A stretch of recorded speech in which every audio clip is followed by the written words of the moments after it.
அதே மாதிரி சுவர் விளம்பரங்களில் யாரும் ஃபோர்ஸ் பண்ணி என் பேர் எழுதுன்னு யாரும் சொல்ல போகிறதில்ல. தொண்டர்லாம் அவன் பாட்டு எழுதுவான் மல்லை சத்யா அப்படின்னு. அந்த சுவர் விளம்பரங்களோட என் பேர் வரக்கூடாது. எந்த நிகழ்ச்சி குறைந்தபட்சம் அந்த திருமண நிகழ்ச்சிகள் கூட எனக்கு கொடுக்கக்கூடாது.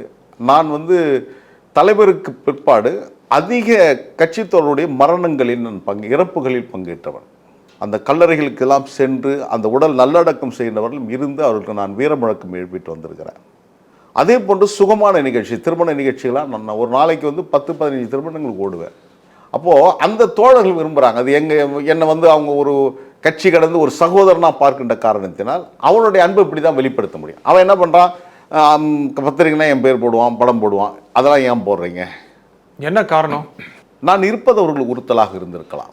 ஏன்னா ஒரு பரிச்சயமான அச்சுறுத்தலா ரெண்டுமே அப்படி இருந்திருக்கலாம். ஏன்னா அச்சுறுத்தல் என்பது ஒரு பயம் கலந்ததாக இருக்கலாம். என்ன உங்களை பார்த்து என்ன பயம்? இல்லை, அதான் அச்சுறுத்தல் என்ற வார்த்தை நான் பயன்படுத்தலை, நான் உறுத்துதல் என்றே சொல்கிறேன்.